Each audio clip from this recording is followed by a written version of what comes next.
সূরা ইখলাস পড়ে হাতের তালুতে ফু দিলে কি হয়? আমলটি অনেক দরকারি, সবাই জেনে রাখবেন, শুনে রাখবেন, তাহলে ইনশাল্লাহ যে কোনো মুহূর্তে আপনার এই আমলটি কাজে আসতে পারে। পরে ভিডিও বিছাড়লে আর পাওয়া যাবে না, এই জন্য এখনই শিখে রাখুন, আপনার জন্য অনেক অনেক উপকার হবে। সম্মানিত সুধী, এই আমলটি করতে গেলে আমাদের সর্বপ্রথম পবিত্রতা হাসিল করতে হবে। আমরা ওযু করে নিব। ওযু করার পরে 3 বার ইস্তেগফার আদায় করে নিব। তারপরে ইস্তেগফার, যে কোনো ইস্তেগফার আমরা পাঠ করতে পারবো। আস্তাগফিরুল্লাহ আস্তাগফিরুল্লাহ আস্তাগফিরুল্লাহ, এই ইস্তেগফারটি আপনি পাঠ করতে পারেন, অথবা আপনি চাইলে অন্য কোনো ইস্তেগফারও পাঠ করতে পারেন। এরপরে আপনি দুরূদ শরীফ পাঠ করবেন 3 বার। আল্লাহুম্মা সাল্লি আলা মুহাম্মাদ ওয়া আলা আলি মুহাম্মাদ কামা সাল্লাইতা আলা ইব্রাহিম ওয়া আলা আলি ইব্রাহিম ইন্নাকা হামিদুম মাজিদ। আল্লাহুম্মা বারিক আলা মুহাম্মাদ ওয়া আলা আলি মুহাম্মাদ কামা বারাকতা আলা ইব্রাহিম ওয়া আলা আলি ইব্রাহিম ইন্নাকা হামিদুম মাজিদ। এই দুরূদ শরীফটি আপনি 3 বার পাঠ করবেন।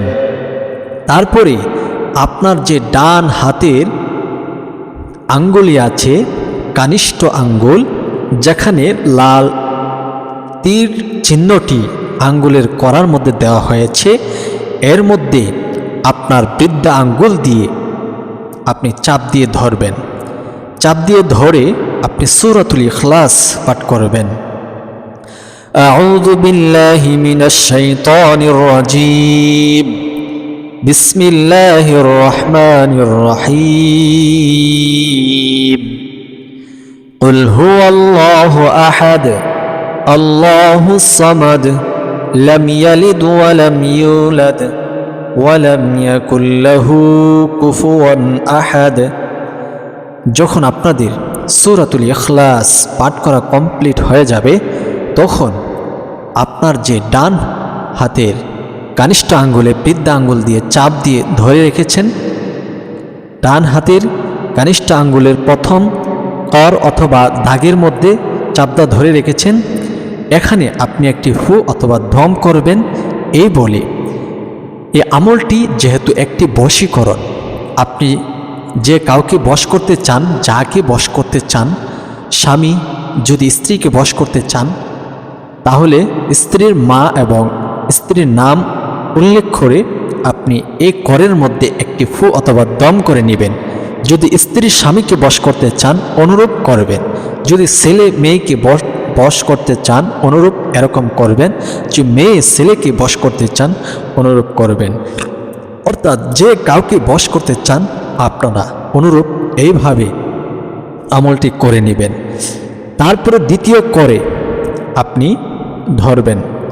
দ্বিতীয় করে ধরে আপনি আবার সূরাতুল ইখলাস পাঠ করবেন। বিসমিল্লাহির রহমানির রহিম।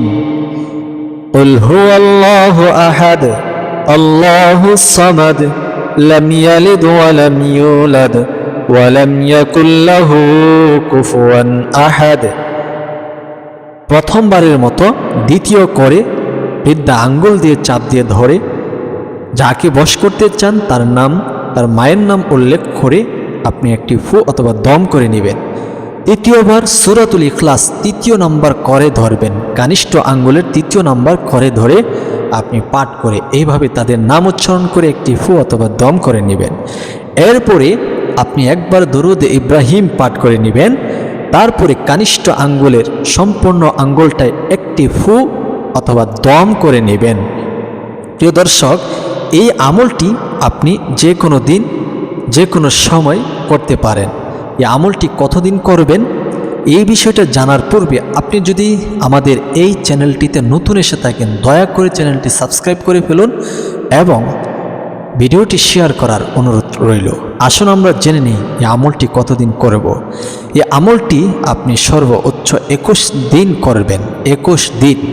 এই 21 দিনের ভিতরে আপনি যাকে বশ করতে চাচ্ছেন, সে বশ হয়ে যাবে ইনশাআল্লাহ। মাত্র 1 সপ্তাহে সে বশে চলে আসবে। যদি 1 সপ্তাহে বশে না আসে, 21 দিন পর্যন্ত আপনি আমলটি চালিয়ে যাবেন, ইনশাআল্লাহ সে বশ হয়ে যাবে। আশা করি অনেক উপকার পাবেন।